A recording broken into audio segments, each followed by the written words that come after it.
또 가룟 유다니 이는 예수를 판 자더라.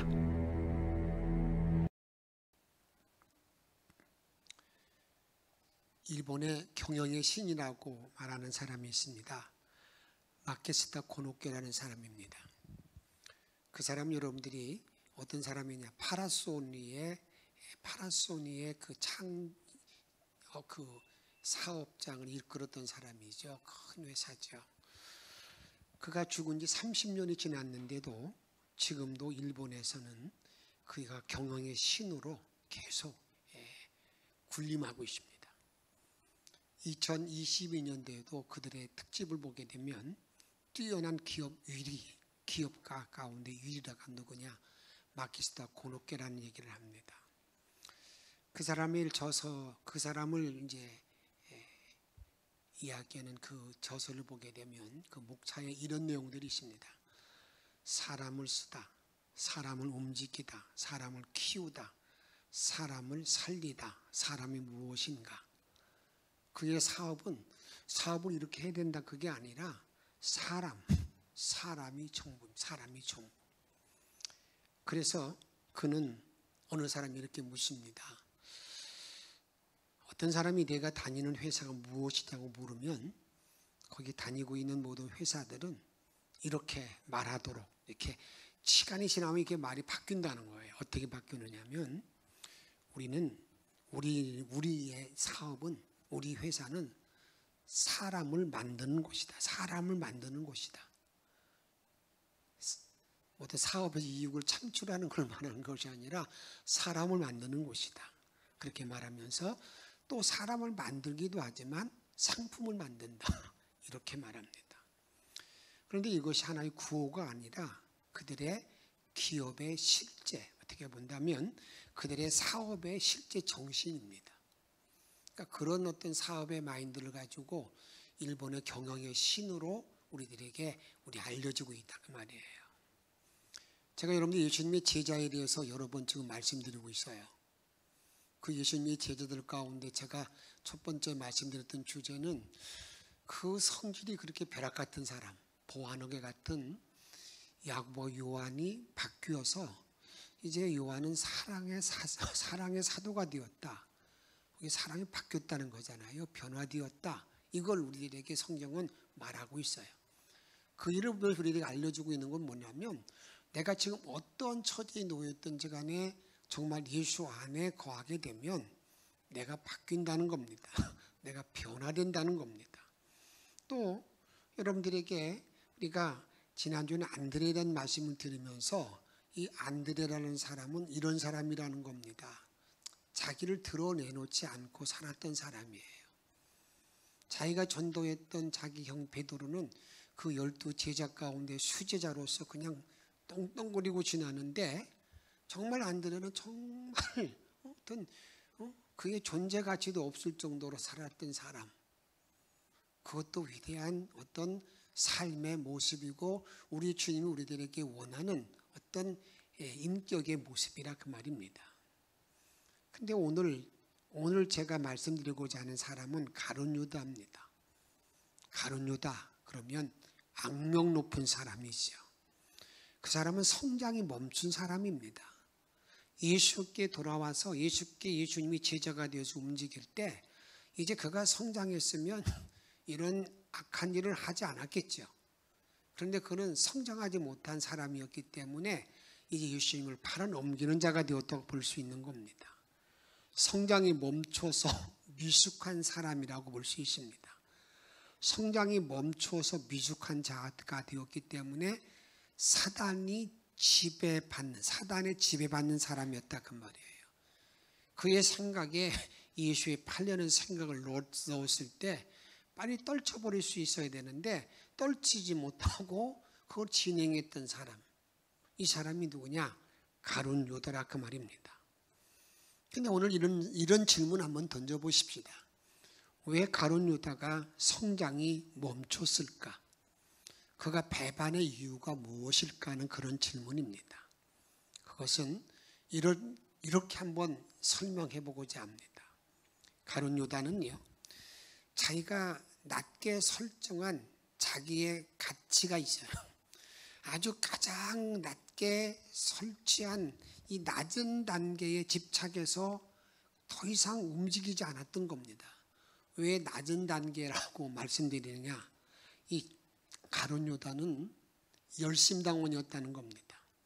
로마로부터 군사적으로 이스라엘을 해방시키기 위해서 그는 일했던 사람이었습니다. 그래서 이제는 예수님이 제자가 되고 난 다음에 이제 군대를 모집해서 아마 이 로마와 함께 대항해서 이스라엘을 해방시키고자 하는 그런 마음이 강했을 것이라고 생각이 됩니다. 그런데 예수님은 기적도 행합니다. 어떤 사람도 감당할 수 없는 놀라운 능력들을 많이 베풉니다. 그런데 계속 하시는 말씀이 원수를 사랑하라고 말합니다. 도저히 이 가룟 유다는 그 일을, 다시 말하면 그런 예수님의 말씀을 이해할 수 없습니다. 자기가 설정한 낮은 단계는 눈은 눈으로, 이는 이로 갚아야 되는 그런 분명한 그런 단계가 있는데 그걸 뛰어넘어서 이 고차원적인 이야기 하니까 누가 이해하지 못하는 거예요. 이 유다가 이해하지 못했다고 볼 수가 있습니다.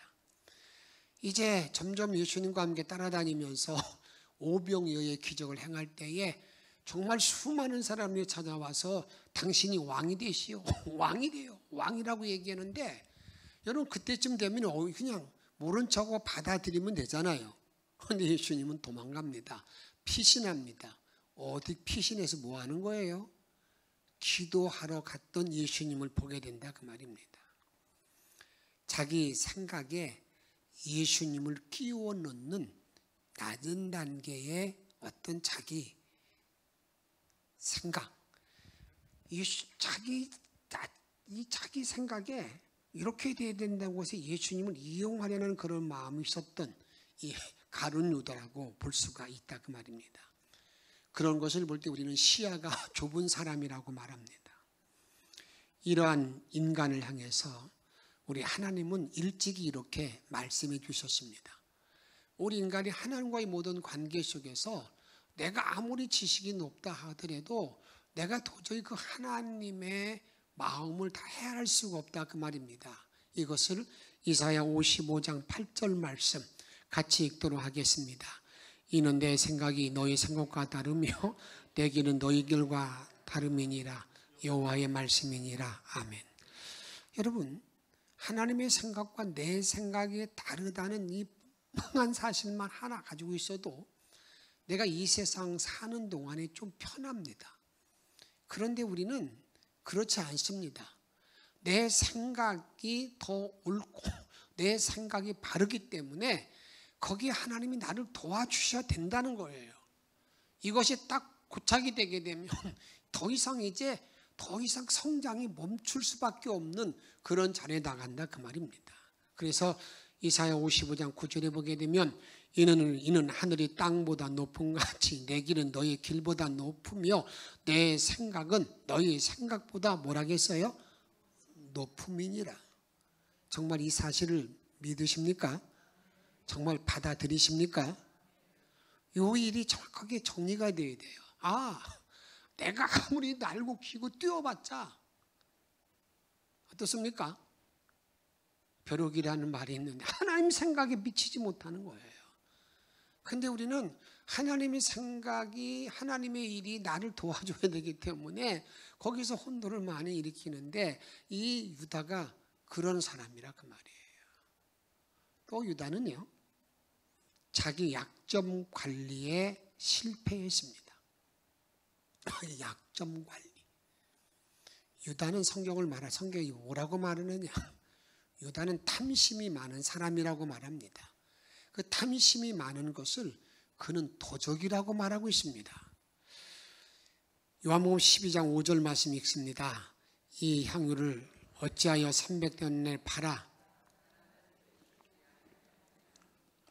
26절 말씀, 이렇게 말하면 그는 도둑이라. 돈깨를 맞고 거기 넣는 것을 훔쳐가 밀어라. 아멘. 여러분, 성경 아주 재밌게도 아주 리얼하게 말하고 있잖아요. 그 여인이 300데나리온의 향유병을 깨서 예수님께 부을 때에 낭비한다고. 아마 우리가 다 그런 마음, 저도 막 동일한 생각. 야, 그 비싼 걸 이렇게 깨부시냐? 그걸 팔아가지고 가난한 사람에게 주지. 그렇게 말하는 데에서 누가 여러분 거기에 잘못됐다고 토를 달겠어요? 그런데 여러분, 예수님께서는 그 여인에 대해서 어떻게 했다는 겁니까? 그 여인을 책망도 하지 않았어요. 그거 잘했다고 그랬어요. 그리고 앞으로 복음이 전파될 때마다 이 여인의 행한 일이 계속 전해진다고 그랬어요. 근데 요한복음에 보게 되면 그는 도둑이라. 그는 돈꾀, 회계 업무를 관장하고 있는데 거기서 그 돈, 거기에서 자기가 이게 착복했다. 이런 식으로 말하고 있다고 말입니다. 그런데 여기 도둑이라는 말의 의미는 재정관리에 실패했다는 말이에요. 돈에 약한 사람이라는 겁니다. 여러분 이 본문 이것이 내가 꼭 도둑이라는 말로만 초점을 맞추지 마시고요. 모든 인간은 누구나 다 자기의 약점이 있어요. 자기 약점이 있습니다. 그 약점을 내가 관리하지 못하면, 내가 그 일을 잘 정리하지 못하면 그 약점 때문에 무슨 일이 벌어지게 되느냐? 사단이 집요하게 그 약점을 파고들어서 여러분 그 약점으로 넘어지게 만듭니다. 여러분 이 사실을 우리가 정확히 알아야 여러분 내가 성장할 수 있고 내가 성숙한 신앙의 길을 걸어갈 수가 있다 그 말입니다. 한번 잘 살펴보시기 바랍니다. 내 약점이 무엇인가? 나의 약점이 무엇인가? 어느 사람은 그걸 알고도요 그 일을 또 하고 또 하고 또 해요. 우리가 이 유다라는 사람은 돈 관리가 재정 관리가 약점이었는데 그 약점을 사단이 어떻게 파고들었는가? 마태복음 26장 14절 말씀 이렇게 말합니다. 그때 12 중에 하나인 가룟 유다라 하는 자가 대제사장들에게 가서 말하되, 잘 같이 읽습니다. 15절, 내가 예수를 너에게 넘겨주리니 얼마를 주려느냐 하니.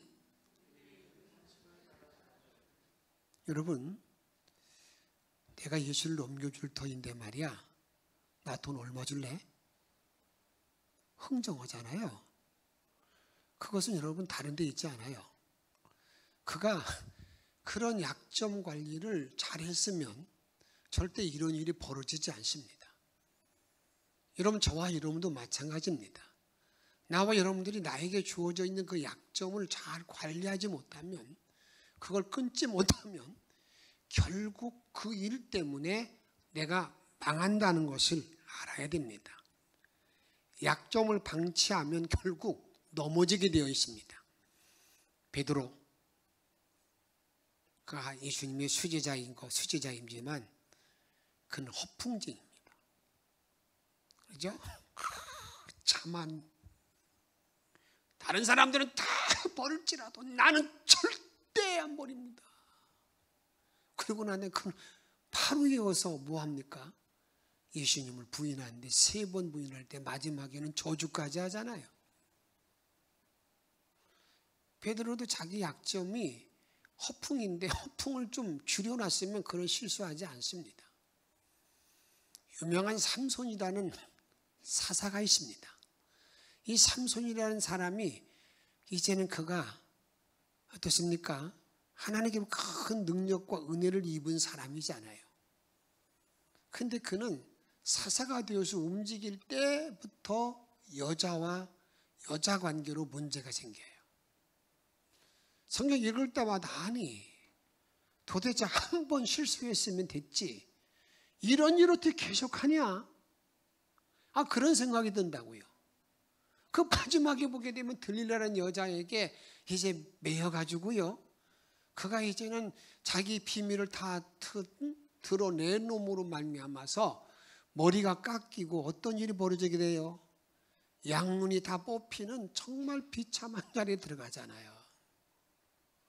그게 왜 그런 거예요? 삼손이 약점은 여자 관리예요. 여자가 문제였어요. 근데 그것이 정리가 안 된 거예요. 그러다 보니까 마지막에 이렇게 비참하게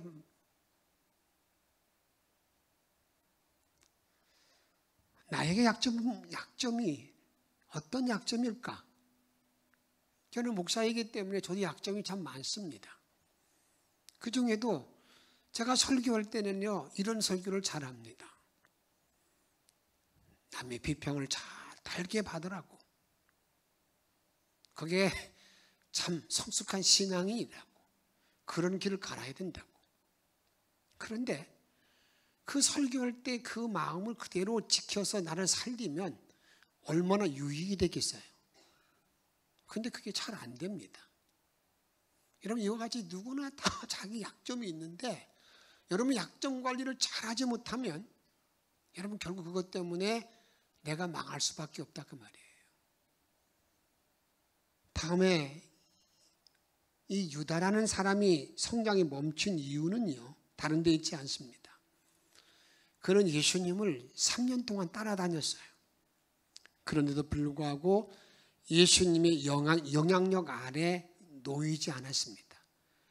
예수님의 영향력 아래 놓이지 않았다는 말이 무슨 말이냐? 주님이 그를 지배하지 못했다는 겁니다. 이런 모든 신앙이 우리 주위에 보게 되면 모태신앙이라는 분들이 흔히 많습니다.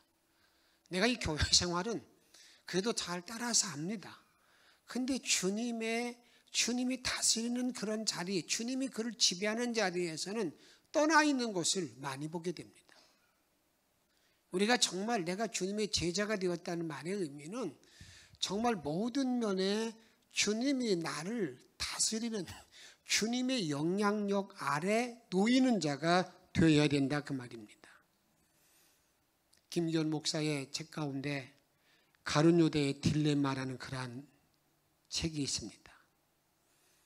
그분은 이렇게 말합니다. 가룟 유다는 예수에 대한 신앙이 없다라고 말합니다. 예수님을 정말 자기의 주로 고백하지 못했다 이렇게 말합니다. 그걸 가지고 어디서 그것을 찾아내서 말씀하느냐 이렇게 말하죠. 그분이 유다가 예수님을 부르는 그러한 장면을 보게 되면 알 수 있다는 거예요. 어디서 알 수 있느냐? 마지막 최후의 만찬 자리에서 예수님이 가룟 유다가 자기를 팔아 넘기는 걸 다 보고 난 다음에 야, 너희가 나와 함께 손을 놓는 자가 나를 팔 거다라고 하는 그 어떻게 보면은요, 그 12명 있는 제자 앞에서 너희 가운데 한 사람이 나를 팔아 넘길 거다는 말을 들었을 때 제자들이 얼마나 오싹하겠습니까? 얼마나 전율을 느끼겠습니까?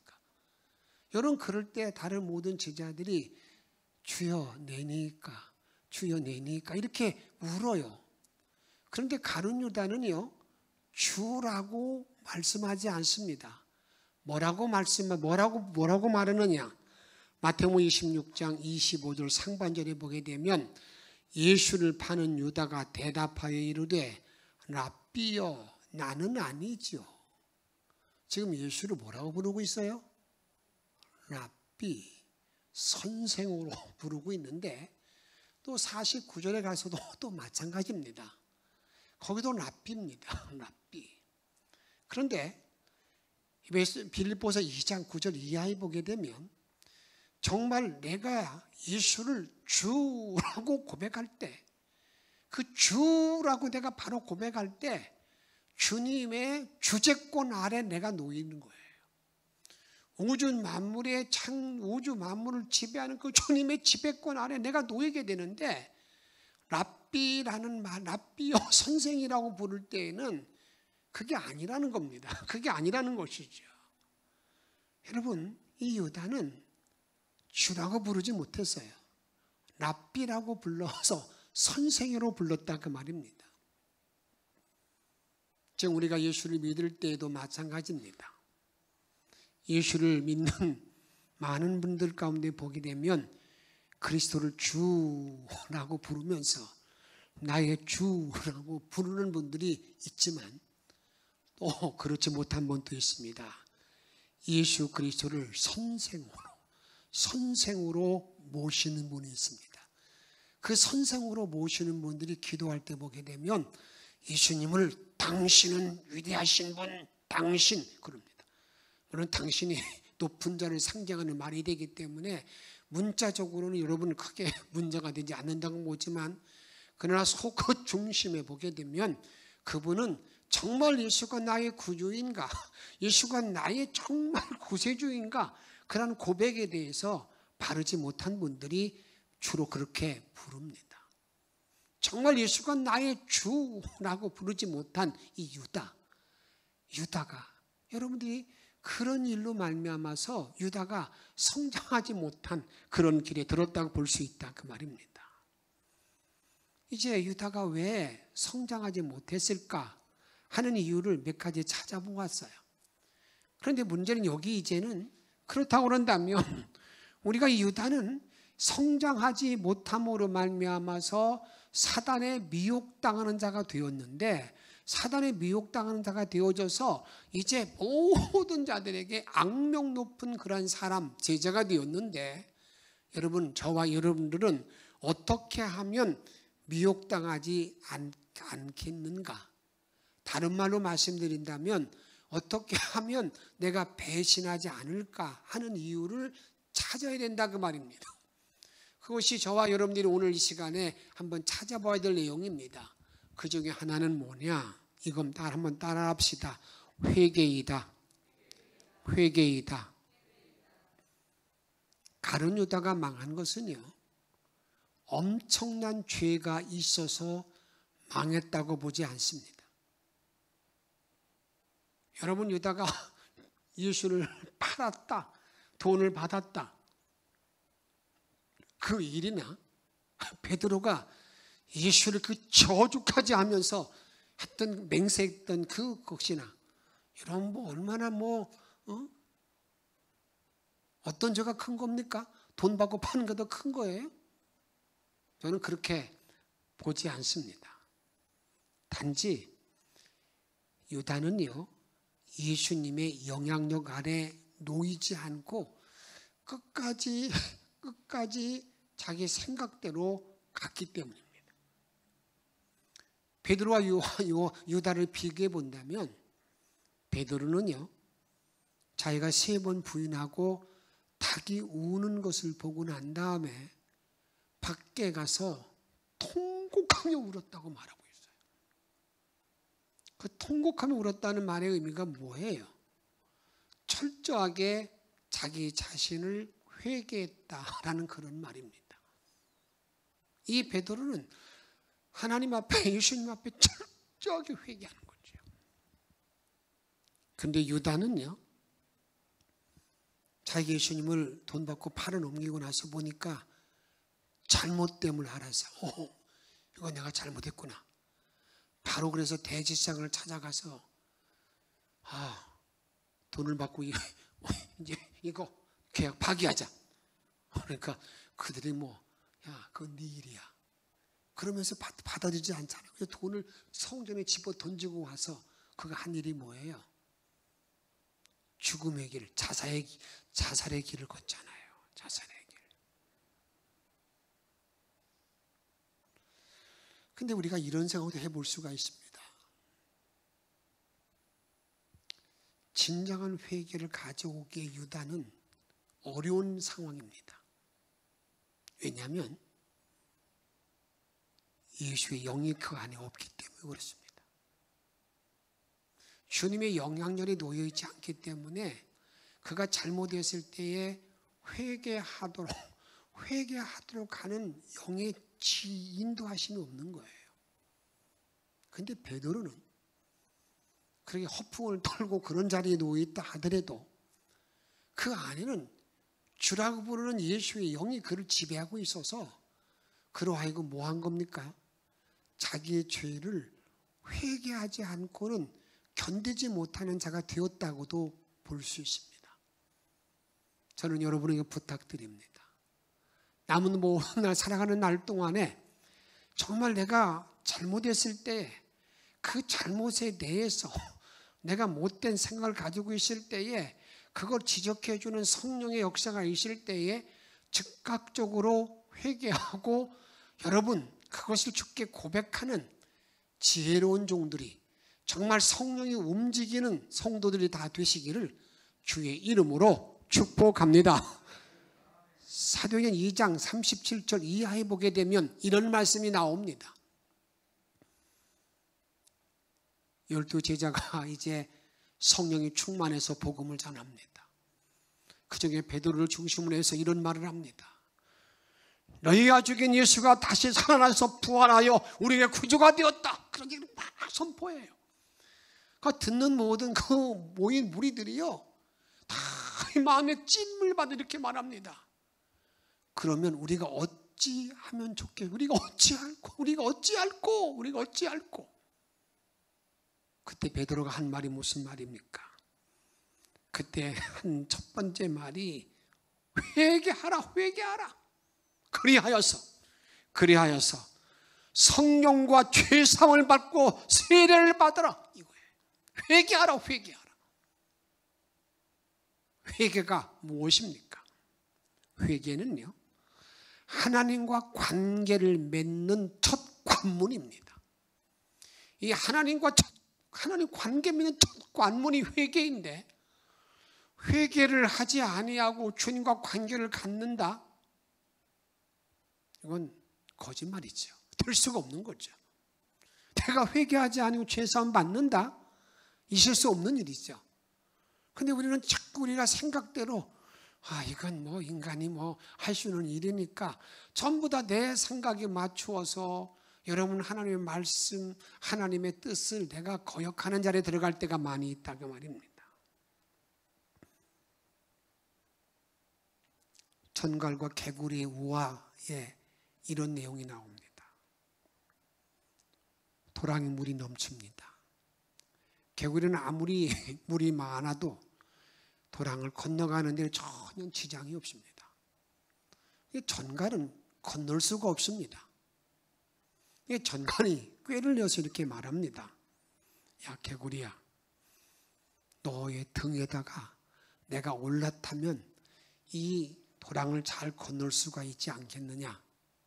그러니까 이 개구리가 야 너를 내 등에 올라타고 했다가 너 독침으로 말미암아 나 죽으려고? 그렇게 얘기하니까 이 전갈이 그래 내가 독침을 쏘면 너는 죽지. 그런데 말이야 내가 이 도랑을 건너가야 되는데 내가 독침을 쏘면 나도 죽는데 내가 어떻게 독침을 쏠 수 있겠느냐. 여러분 그래 안 그래요? 그러잖아요. 내가 쏘면 너도 죽지만 나도 죽어. 나 죽으려고 내가 독침 쏘겠냐? 개구리가 가만히 보니까요 그 말이 맞아요. 타당성이 있어요. 그래가지고 그럼 올라타라. 등에 올라탔습니다. 도랑을 건너는데 갑자기 등이 뜨뜻해졌어요. 독침을 쏜 거예요. 화를 내는 겁니다. 야, 너 왜 날 독침 쏘아도 너 나 죽게 만들었냐고. 그때 이 전갈이 한 말을 잘 들어보세요. 그게 내 본능이야. 내 본능인데 어찌하겠냐. 여러분 사실 우리는 전갈같이 내 본능을 이기지 못하는 게 너무나 많습니다. 우리 주변에서 참 우리가 생활 가운데 믿지 못하는 말이 있다고 합니다. 그게 무슨 말인 줄 아세요? 사춘기에 여러분의 자녀들이 날 믿어요. 나 믿어요. 믿을 수 없는 말입니다. 또 어떤 말을 못 믿는 줄 아십니까? 오빠 믿지. 그건 믿을 말이 아닙니다. 여러분 이 본능 그런데 우리가 잘 보세요. 그래서 성경은 우리에게 계속 말하기를 나는 이런데 이런 본능을 잘 이길 수 있는 자제력도 있고 그런 일에 대해서 너무 자만하지 말라는 겁니다. 그 예를 누구를 통해서 우리에게 알려주느냐면 그 위대한 사도 그게 누구예요? 사도 바울입니다. 사도 바울이 자기 자신을 고백할 때 그는 참 위대한 고백하고 있잖아요. 여러분, 사도 바울같이 위대한 인물이 어디 있어요? 근데 그는 자기가 하나님 앞에 자기를 볼 때 자기의 실존이 이렇다는 겁니다. 내가 나를 보니까 말이야, 내 마음으로는 하나님의 법을 내가 사랑하고 지키려고 그러지만 내 육신으로, 내 육체적으로는 세상의 법을 따라가는 나를 본다는, 이게 참, 이게 자기의 실제라는 거예요. 그러면서 그는 로마서 7장 24절 말씀 같이 읽습니다. 시작. 오라.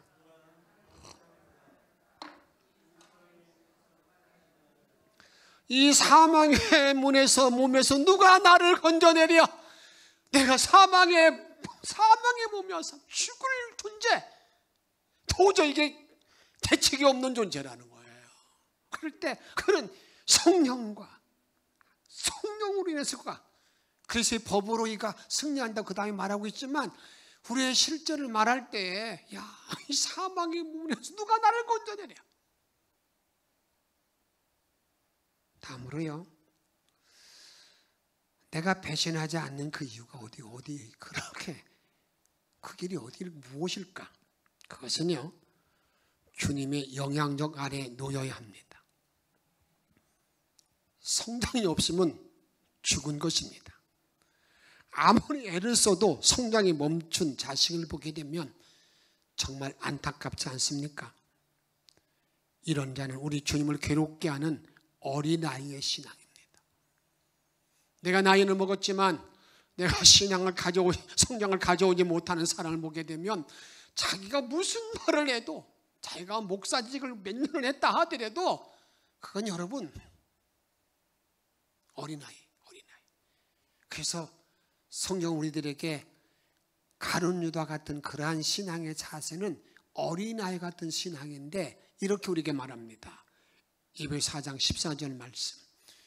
이는 우리가 이제부터 어린아이가 되지 아니하여 사람의 속임수와 간사한 유혹에 빠져 온갖 교훈의 풍조와 밀려 요동하지 않게 하라 함이라. 여러분, 어린아이가 되면 그냥 속임수에 빠지고 미혹당하고 넘어지고 배반하고 간다는 거예요. 이게 성장이 그렇게 된다는 거예요. 그래서 우리들에게 어느 정도의 성장을 요구하느냐, 15절 말씀 읽습니다. 오직 사랑 안에서 참된 것을 하여 범사에 그에게까지 전할지라. 그는 머리니 곧 그리스도라. 어디까지 성장해야 된다고요? 그리스도. 범사에 모든 일에 그에게까지, 우리의 머리 그리스도까지 자라라. 근데 이 자람이 멈추게 되면 여러분 앞에서 말씀드린 것처럼 자기 본능을 절제할 수 없어요. 전갈이 말하잖아요. 이게 내 본능이야.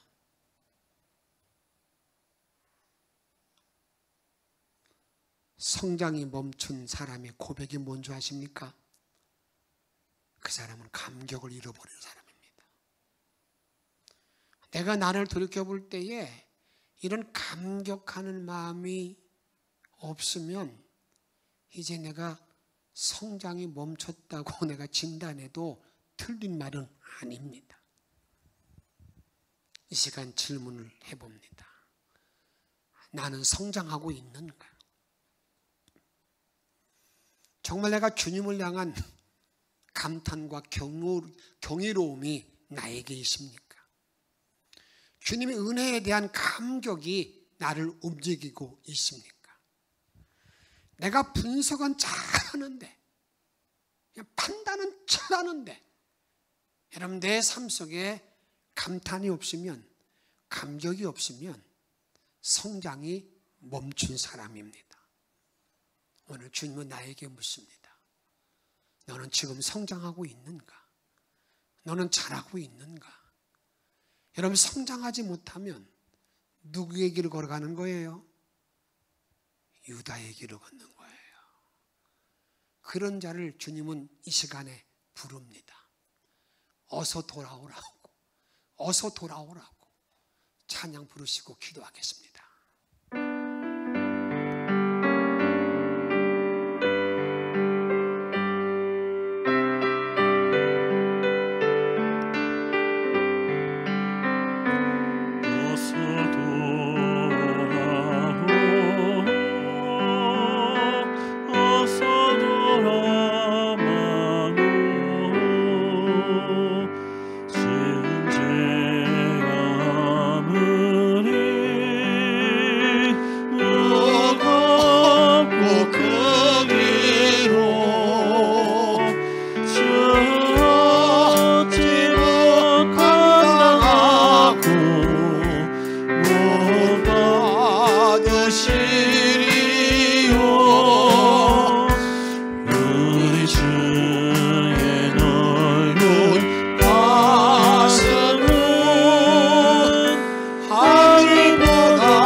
주의 넓은 품으로 어서 돌아오소서. 사랑 여러분,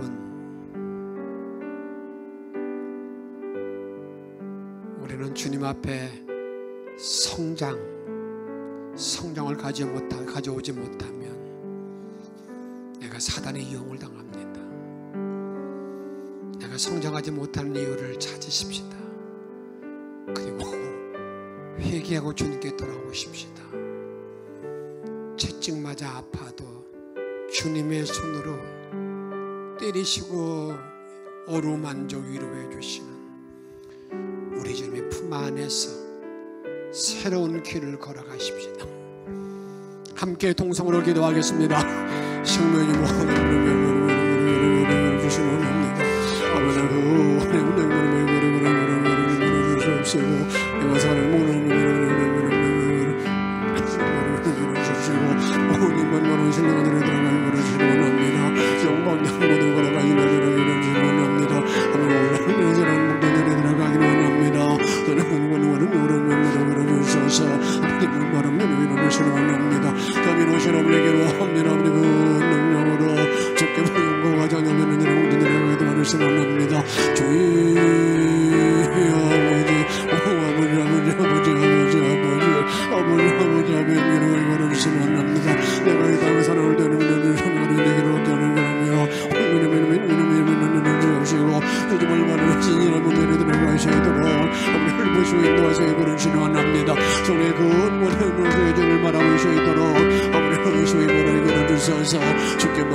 영광을 함께 임하여 주옵소서. 성령이 너무의 손길로 주님을 바라보는 데 들어가기를 원합니다. 아버지 뜻대로 사랑하는 데 들어가기를 원합니다. 자비로우신 아버지께로 합니다. 아버지 영광을 바라보시기를 원합니다. 내가 보는 문을 닫으셔서 이 땅에 상살받는 모든 하늘을 닫으시고 모든 여자가 떨쳐버리고 아버지 하나님의 제만 나아가시도록 인도해 주시기를 원합니다. 우리의 생명과 능력 되시는 예수 그리스도의 이름으로 감사하며 간절히 기도하옵나이다.